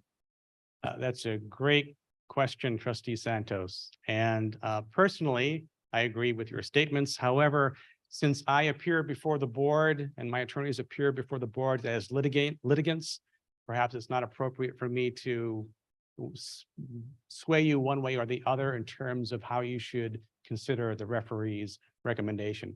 That's something that you should probably discuss with either Mr. Boyd or Mr. Rice in terms of how you should approach it. They are your advisors. My request, I guess, for a future meeting, or unless you can respond right now quickly, because I think that's important from my perspective. And keeping in mind that time is short.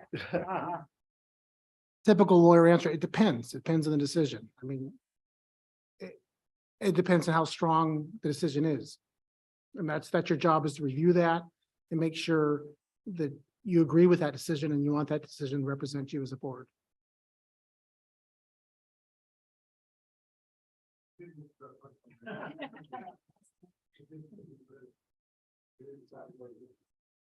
Let me ask the question, because I see the standard of conduct, and that's incredible, right? That's especially as you describe your journey. But so who is your client? LACERA, the entity, the fund. Yes, that's our client. So my closing remark is that, and I want to leave time for two of my attorneys to give you real life examples of how this plays out.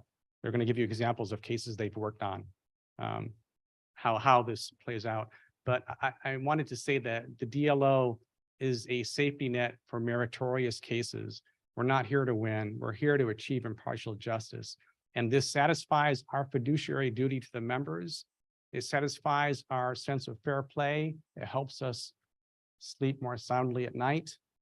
And with that, I'd like to introduce Allison Barrett, Senior Staff Counsel, who you may recall from yesterday's DEI discussion, who will give her story and at least one or two examples about how we apply our seeking out impartial justice. Good afternoon, Mr. Chair, trustees, and everyone else in the room where it's happening. So I like to say I became an attorney by accident. Born and raised in LA, I went to film school, became a writer, and found myself working as a bartender. The ultimate LA cliche. I'm a bartender, but I'm really a writer.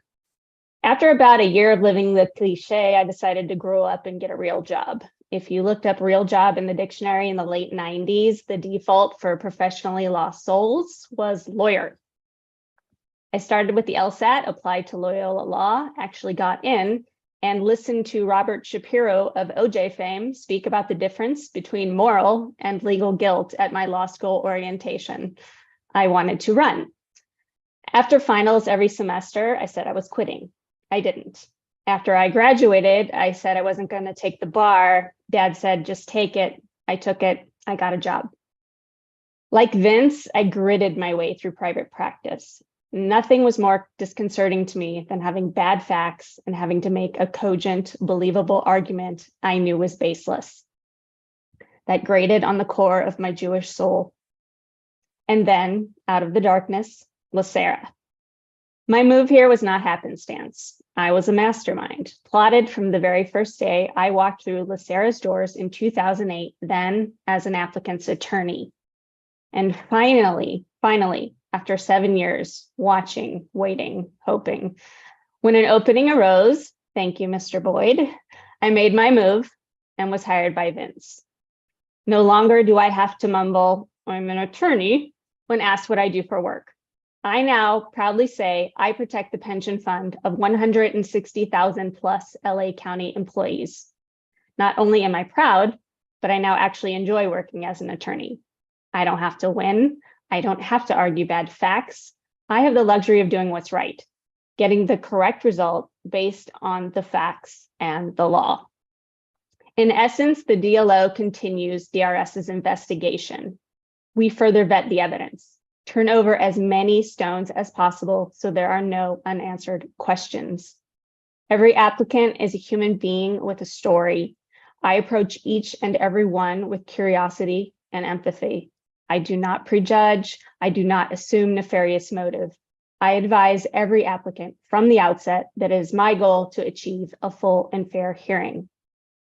When I'm assigned an appeal and begin discovery, I pour over the evidence that we receive from DRS. I make lists of witnesses to interview, additional records to obtain from physicians to the department. I consider the case from the applicant's point of view, the referees, and especially the boards. For example, with accommodation cases, I often wonder, what will the trustees want to know? I believe there are well-vetted, thoroughly researched accommodations, and I've also seen instances where perhaps the person making the decision did not have the proper authority or knowledge of what the accommodation would actually entail and whether it was reasonable. Legally, an accommodation is reasonable when it comports with an applicant's work restrictions, is permanent, available, and within the applicant's class specification. I've had cases where it was clear the accommodation did not comport with the applicant's work restrictions, so I deposed our panel physician to obtain substantial evidence to demonstrate that, in fact, the accommodation was not reasonable. I then wrote a recommendation to the board to grant SCD. I've had cases where it was clear the individual determining the accommodation was too far removed from the applicant's actual job and did not have a full understanding of the proposed modifications or the applicant's limitations. I reviewed the evidence with the witness, who realized upon closer inspection that the accommodation was not reasonable. These are the lengths that we go to in the DLO to vet the evidence, so that when I sit before the board and make a recommendation or orally argue an appeal, I do so in the name of impartial justice each and every single time. For me, it's not about winning or losing. It is always, always about obtaining the right result. It's my job to present a complete picture of the facts and the law, from compiling my pre-hearing statement to analyzing the case in my closing brief, recommendation, or argument. And so now I've updated my cliche to say, I am an attorney, a writer on the side, and do bartend the occasional party. So please inquire about rates. And with that, my partner in crime, Senior Staff Counsel, Eugenia Durr. Thank you, Allison. Good afternoon. So my attorney story is a little more straightforward. As the firstborn child of immigrant parents from Taiwan, I was only allowed 3 choices of profession: doctor, lawyer, or engineer. Being a doctor didn't appeal to me, and to this day, I still can't watch when the doctor is drawing blood, so that was out. My dad's dream for me was to become an electrical engineer, and I actually tried really, really hard to fulfill that dream. But calculus and I didn't get along. In fact, we hated each other. So here I am, a lawyer. So like my colleagues, I started off in private practice, but let's just say I loved it so much that after a year and a half, I started considering other professions, specifically interior design. But along came county council workers' comp, and I decided to give lawyering another try. And FYI, until I started working for county council, I didn't know what workers' comp was at all. And in fact, this is where I first met Vince. He was my first official mentor and teacher, and he taught me everything I know. So if I suck, it's his fault. But it turns out I became a pretty good comp attorney, so I guess Vince can get credit for that too. So for those of you who don't know county council workers' comp very well, or LA County workers' comp, every attorney had roughly around 300 to 350 cases at any given time. So needless to say, it was really hard to give each case the attention it deserved. Also, our mission at County Council Workers' Comp was to save the county money. And that meant winning or getting the best settlement possible for the county. So when I got to LACERA, Vince said to me, "It's not about winning, Eugenia." I said, "Huh? Can you repeat that? What do you mean it's not about winning?" I thought I misheard Vince because I'm partially deaf, but it turns out I didn't. He meant it. And at that point, like Vince, I had to make a mental paradigm shift from winning to impartial justice, because that's what DLO is about. So Allison did a great job of explaining how we vet each case. And now I'm going to tell you specifically how that was done on one of my cases. So about a decade ago, I had a deputy sheriff who filed for a service-connected disability retirement due to complications from IBS and other gastrointestinal problems. The board initially denied this application because they couldn't find a real and measurable connection between the work stress and the IBS. So I got the case, and when I reviewed the records, something didn't feel right about me, or right to me about it. So I took a closer look at the applicant's workers' comp cases and discovered that he had a lot of orthopedic injuries that were work-related. And so I got the records. And when I reviewed the records, I found out that he had taken Vicodin for a lot of those injuries. And guess what? Prolonged Vicodin use can cause gastrointestinal problems. And in fact, causes one of the symptoms that cause this applicant's gastrointestinal complications. So I sent it off to our panel physician and said, "Hey, can you take a look at these ortho records, take a look at the Vicodin use, and tell me what you think?"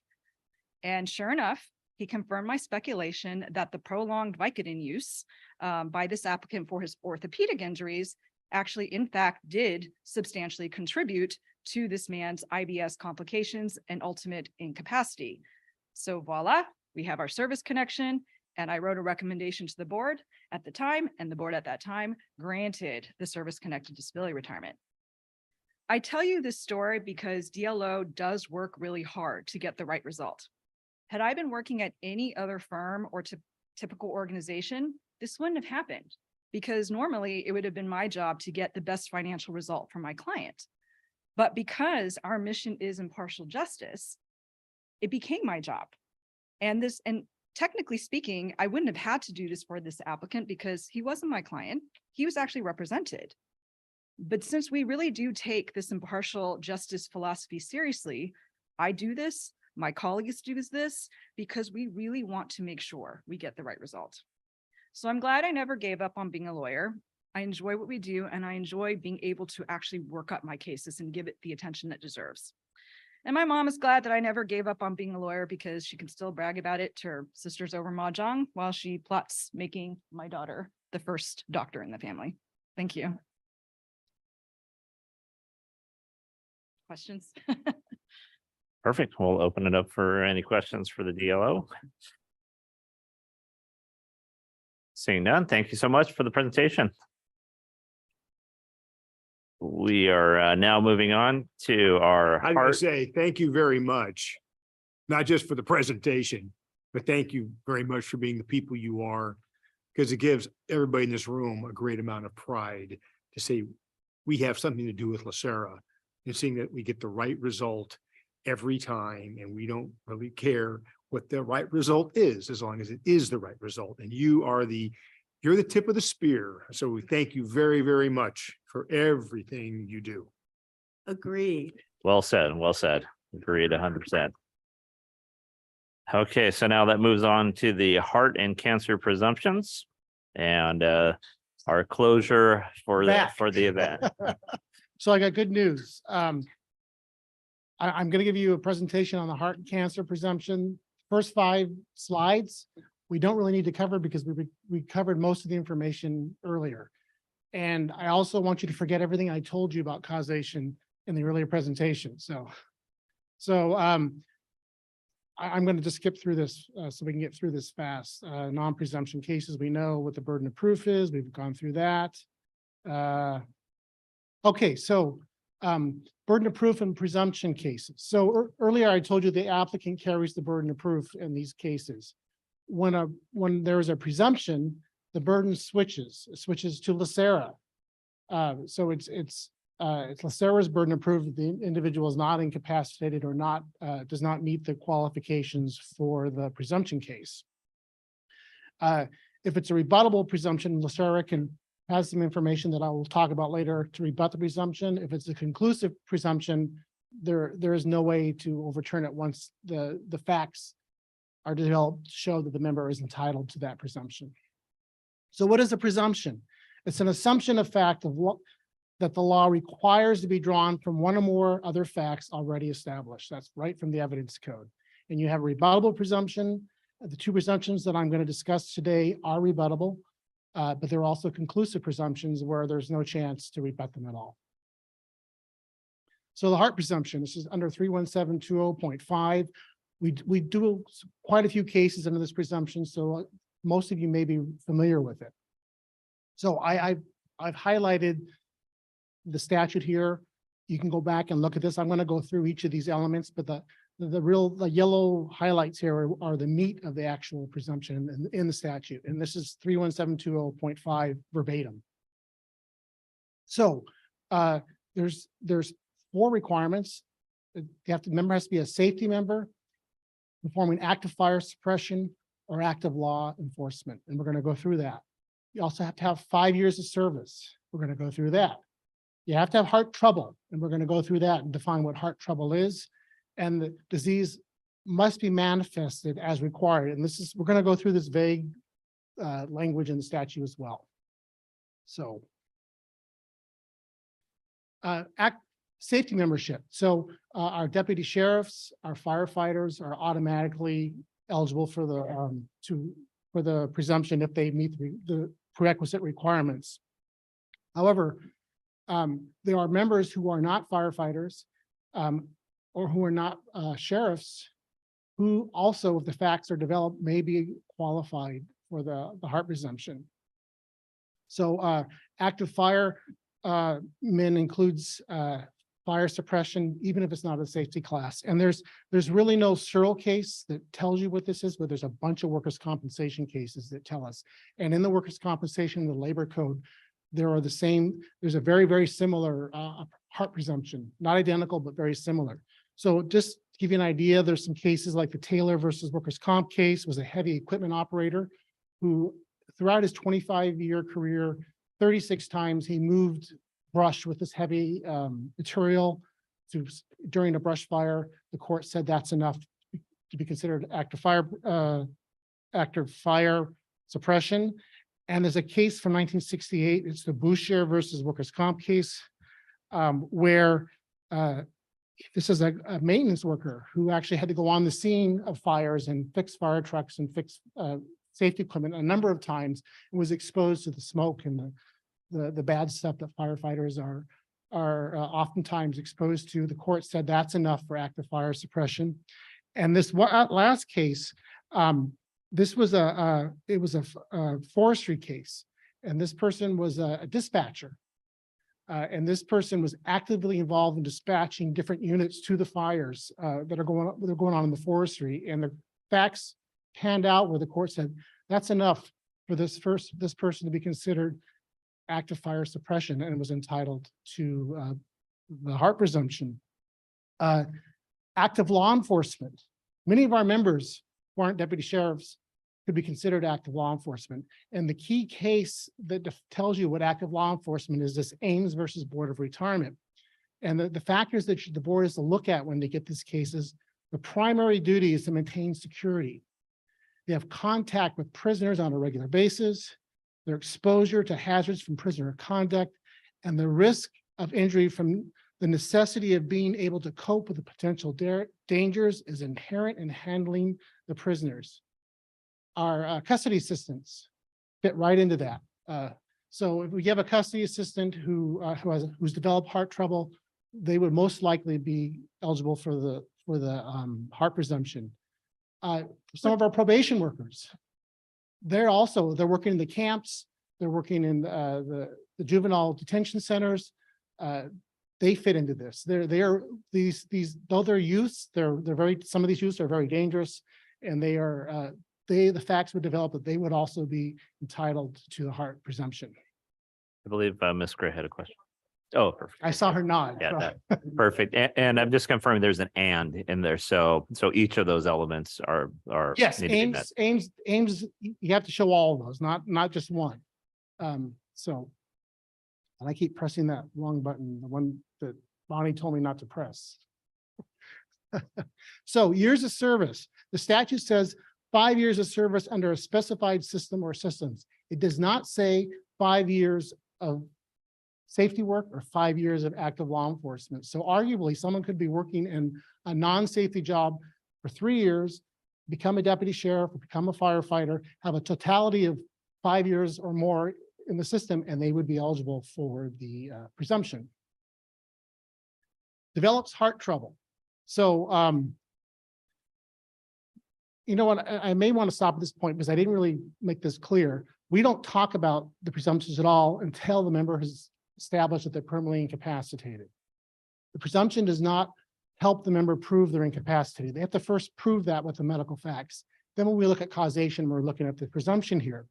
So heart presumption, heart trouble is the word in the statute, and it's been defined in the workers' compensation arena in the Munzik case. And the courts say heart trouble encompasses any affliction to or additional exertion of the heart caused directly by that organ or the system to which it belongs to it through interaction with other afflicted areas of the body. So when we have a case where it's questionable whether the medical condition is incapacitated involves the heart or the system that the heart is related, sometimes I have to go back to our cardiologist, give them this definition and ask, is this, in your opinion, heart trouble? Okay, so here I was reviewing for this presentation, and normally my practice is to give you case law or statutes to define what I'm saying. And I realized, oh boy, I didn't do that here. So this is where I'm telling you the disease must manifest itself while in service. We go back to the statute. How do we work this? The light. What do I do to press the light?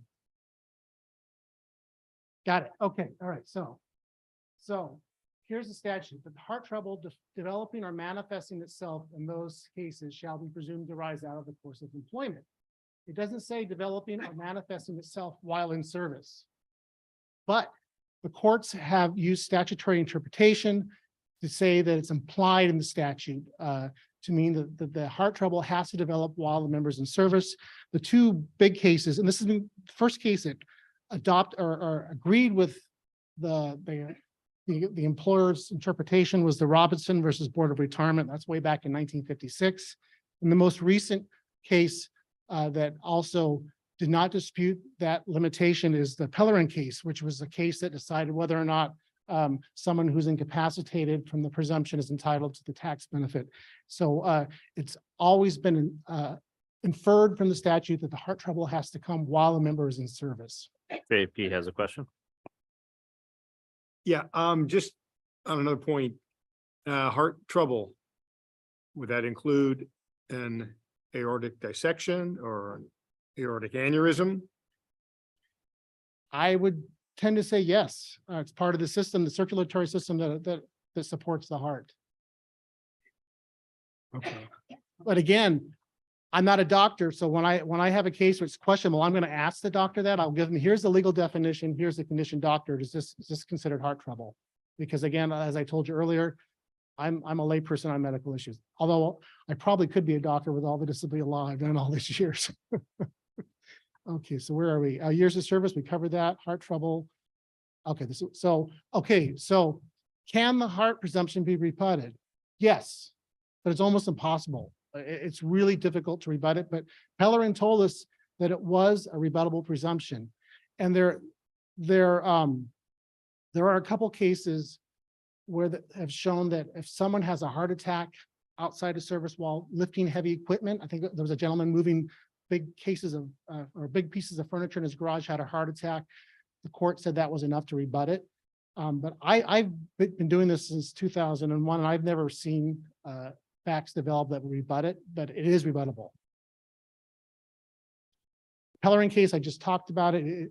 It was previously thought before Pellerin, this is in 2006, that it was a conclusive presumption, and many retirement associations, including this retirement associations, required a member to show not only that they were entitled to the presumption and that it was service connected because of the presumption, but they also had to show that the job substantially contributed to the heart condition to get the tax benefit.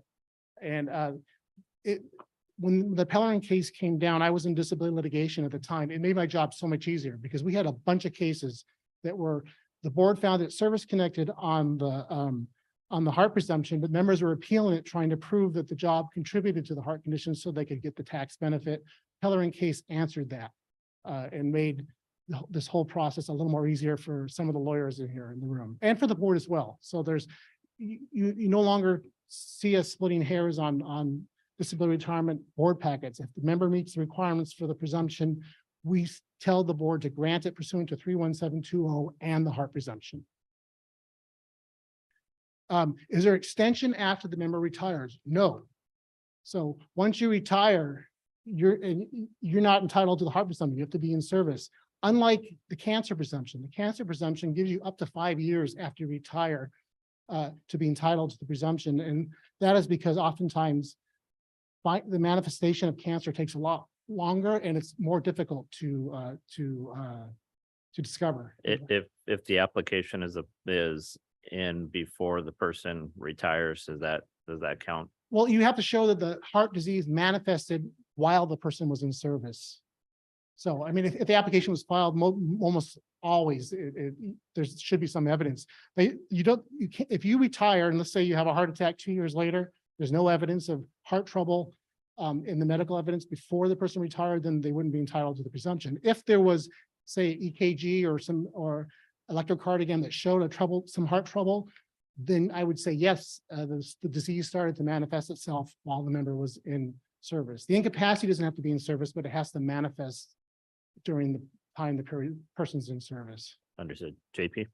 Yeah, I know the labor code's one thing and the government code's Right. something else, but under the labor code, You get the 5 there years. is that 5 years. So I just caution everybody because that'll get thrown in your face that, oh yeah, there's this presumption and you got 5 years afterwards. And that's true in workers' comp, but not. Right. And I've actually, our panel cardiologist, one of them actually wrote a report saying, well, he gets the presumption. I'm like, no, he doesn't. That we don't have that here in comp. And it specifically says, I think you work a certain amount of months, you get a year, up to 5 years. Okay, so now we're going to move on to the cancer. I'm moving fast because I know you guys want to get out of here. So cancer presumption is under 31720.6. And here again, here is a statute similar to the heart presumption, the requirements. I've highlighted safety member, firefighter, active law enforcement, 5 years of service, develops the cancer. And at the very end, it has the language where you're allowed to have more than 5 years. And I'll break it down a little clearer as we go along. So you can go back and look at that if you want to read the entire thing. Okay, so the cancer first has to cause incapacity. So we don't even look at the presumption until the member has been found incapacitated due to that cancer. Safety member, firefighter, active law enforcement, same as the heart. 5 years of heart service, same as the heart, develops cancer while in service, and then that time is extended up to 5 years. And they have to show that there's an exposure to a known carcinogen on the job. When you say last day of work, does that mean physically on site or last day of compensation? We're looking at service. So Got it. service is defined when the member puts money into the county pension fund. So once you stop paying in the county fund, service stops. And there's people who've stopped contributing and they lie in the books forever and ever. we look at the time they last paid into the pension system. Got it. So if somebody spends 3 months, 6 months off vacation and then retires, that the date of the retirement would be the date that they would. be If they, the 5 years. normally they get vacation time and that's considered service time. So long as they're paying into LACERA, that's. Okay, so firefighter, it's the same case law that we discussed in the heart. The active firefighting and active law enforcement. I'm not going to go over it again. 5 years of service. Again, it doesn't have to be 5 years as a safety position, as long as they have 5 years of service in the system. Develops cancer, obvious. We have, I put on the slide here, we have 31722 where the application has to be filed in a timely basis. And it's important on these 5 year, when we have these extensions for 5 years after they leave service, we still have to determine that the application was filed timely. So let's just say that someone had some inkling of the cancer before they retired, but they weren't incapacitated and they waited several years to file the application. They have to show that that cancer was incapacitating, continuously incapacitated from the time they left service to the time they filed their application. Otherwise, the application would be considered untimely. But because we have that 5 year extension, it pushes it forward 5 years. So oftentimes that 5 year extension helps the member with the timeliness of their application. Does that make sense? Okay. Okay, so I retire. I have to file my application within 4 months after I retire, or if I can show continuous incapacity from the date I retire, that I was continuously incapacitated.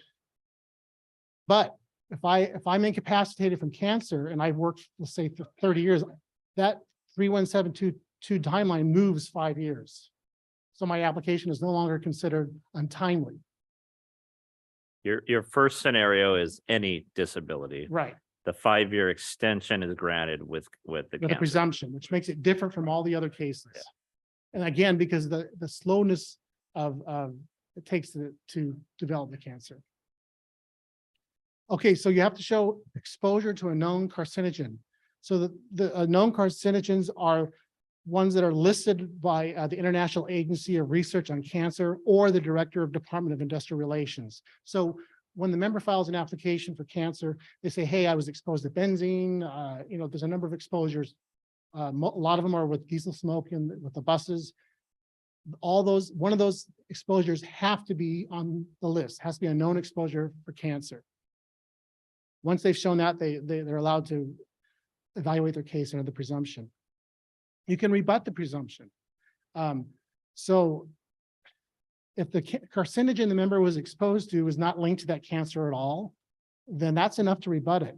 There's some cancers that are hard cell cancers and take 10 years between the exposure to the time it develops. Sometimes the exposure and the latency period isn't long enough. That's another way you can rebut the cancer. So let's say I was exposed to benzene and the cancer I have, benzene has no relationship to it at all. The medical journals say there's no connection. That's enough. So those are the two things you can use. The latency period and the exposure is not linked to that cancer. And I want to say the Samaya case was a LACERA case, and person that handled my job, two attorneys before me, Jim Castronova, argued that case in the Court of Appeal and did a really nice job, and it was like one of the very first cases that came down on the cancer presumption. And that's it. I was trying to go fast so we can get out of here. I can answer any questions. Okay, we'll open it up for discussion if there's any additional questions. I see none. Any online? Nothing. Thank you very much All right. for the presentation. And this brings us to our closing. So first and foremost, I think I can speak on behalf of the board and say that this has been an excellent 2 days. We've had a lot of great information. And it was perfect for both experienced trustees as well as those coming onto the board. And I can assure you the conversations amongst the trustees have been very positive as well. Everybody's very happy. So thank you so much for the time, energy, and effort that went into this. I know that it will spark additional conversations in the boardroom. So we will be looking forward to those and bringing them to staff based on conversations we had today. So thank you again. I ask for everybody to drive safely, and we will see you on March 1st. I think we need a motion for adjournment, right? This is a meeting. So moved. There we go. Recording stopped. Yeah, I'm not, everything's done downstairs. I took her for a long walk.